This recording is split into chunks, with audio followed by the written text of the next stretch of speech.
हाय, hello, नमस्कार. मी प्रीती. तुम्हा सर्वांचे पुन्हा एकदा मनापासून स्वागत करते आपल्या एका नवीन व्हिडिओमध्ये. व्हिडिओ आवडला तर लाईक करा, शेअर करा, चॅनलला सबस्क्राईब करा आणि बेल आयकॉन प्रेस करा. चला तर आता आपण व्हिडिओला सुरुवात करू.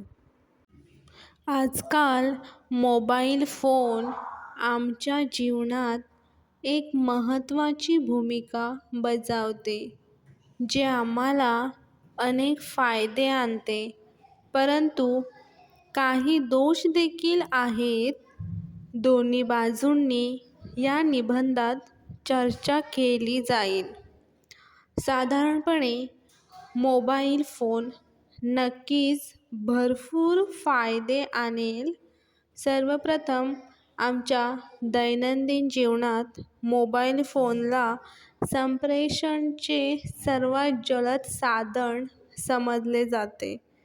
आम्ही आमच्या मित्र आणि आपल्या नातेवाईकांसह सहजपणे संपर्क साधू शकतो किंवा संदेश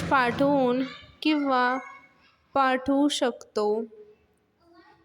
दुसरे, मोबाईल फोन हा लोकांसाठी मनोरंजनाचा साधनही आहे. आम्ही मोबाईलवर संगीत आणि प्ले गेम ऐकू शकतो.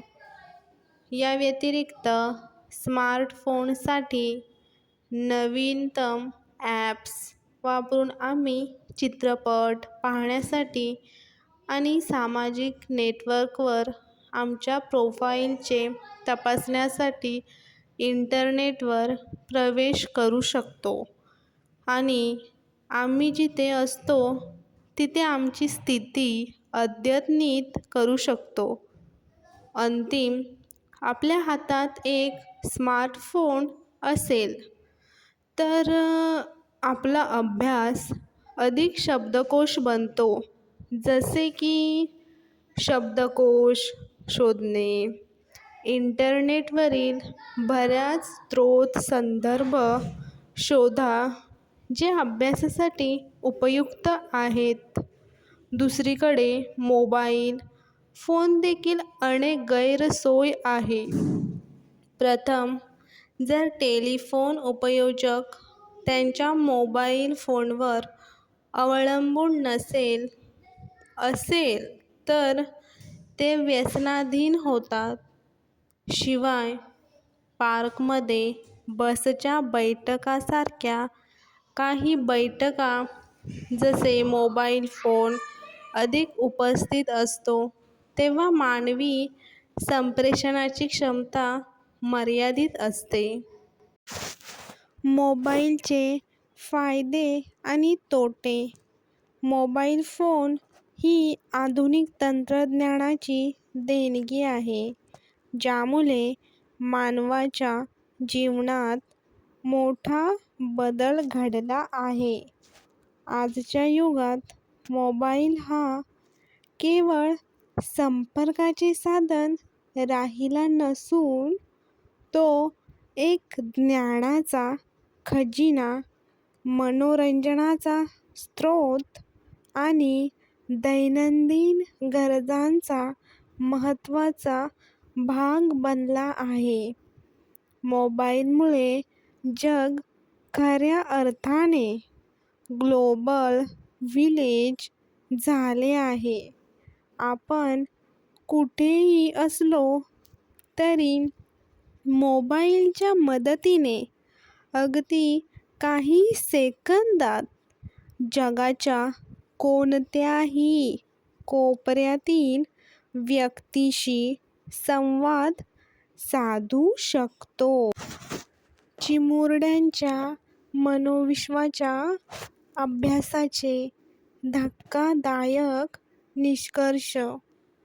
इलेक्ट्रॉनिक गॅझेट्स सातत्याने समोर दिसणारी हिंसा आणि नातेसंबंधांमधील संपत चाललेला ओलावा यामुळे लहानग्यांचे विश्वही हादरते आहे.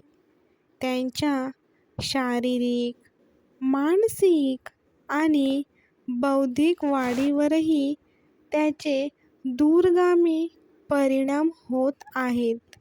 महाराष्ट्रातील चिमुरड्यांच्या मानसिक, भावनिक विश्वाचा अभ्यासपूर्ण शोध घेण्यात आला, तेव्हा समोर आलेले निष्कर्ष धक्का देणारे आहेत. लहानग्यांचे बाळपण जपायला हवे असे सांगणारे दिवसभर घरी एकटाच असतो. कुणाशी गप्पा मारायच्या? घरी कुणाला काही सांगण्यापेक्षा मोबाईल, कॉम्प्युटर बघा. खाली खेळायला जायला भीती वाटते. मित्रांशी बोलायचं कसं तेच ठाऊक नाही. पाळणाघर अजिबात आवडत नाही. मात्र तसं सांगितलं तर बाबा मारतील आणि ही अशी अनेक दुखणी 8 ते 15 वर्षातील लहानग्यांकडून सांगितली जात असली तरी त्याकडे नेहमीची रड म्हणून दुर्लक्ष केलं जातं. पण आता या बालहट्टाकडे गंभीरपणे पाहण्याची गरज आहे, असे राज्यातील बालरोगतज्ज्ञ पुन्हा पुन्हा आग्रहाने सांगू लागले आहेत. राज्यामधील 60% अधिक मुलांना उज्ज्वल भविष्याविषयी कोणतीही शाश्वती नाही. 8 ते 15 वर्ष वयोगटातील ही मुले निराश, खचलेली आहेत.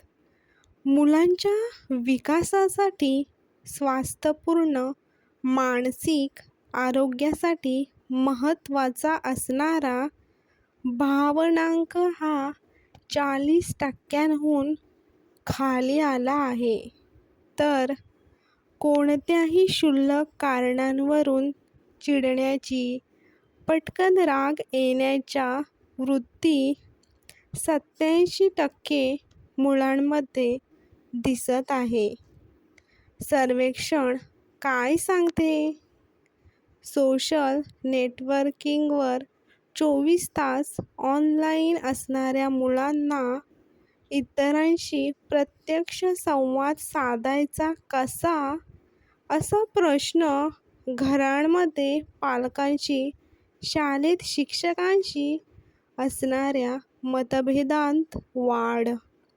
मुलांमध्ये भावनिक स्वास्थ्य नसण्यासाठी पालकांचा, शिक्षकांचा सातत्याने उमटणारा टीकेचा सूरही कारणीभूत.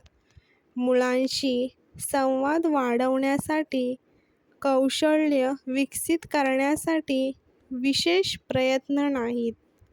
मुलांचे बदलते स्वभाव वेळीच ओळखा.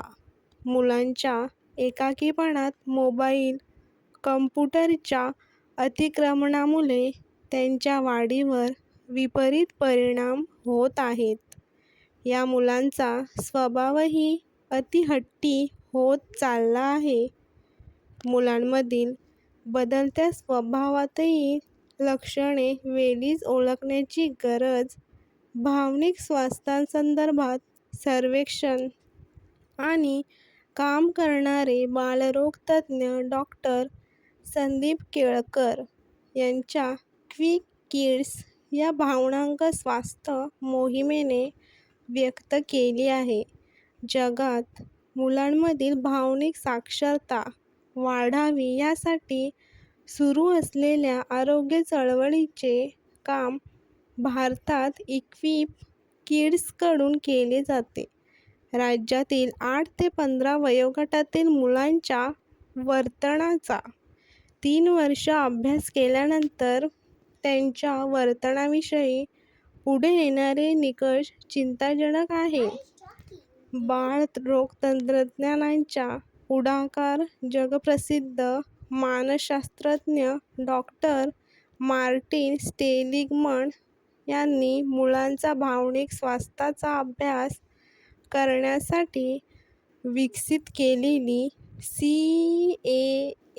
CASQ पद्धती वापरून हा अभ्यास करण्यात आला. मुलांच्या भावनिक स्वास्थ्यामधील बदल लक्षात घेत इंडियन अकॅडमी ऑफ पीडियाट्रिशियन मधील 25,000 बालरोगतज्ज्ञांनी मुलांना भावनिक स्वास्थ्य सक्षम करण्यासाठी विशेष प्रशिक्षण घेण्यास सुरुवात केली. डॉक्टर, पालक, शिक्षक अशा साखळीमधून मुलांमध्ये सकारात्मक बदल आणण्यासाठी भावनांक साक्षरता प्रशिक्षण घेण्यात येत आहे.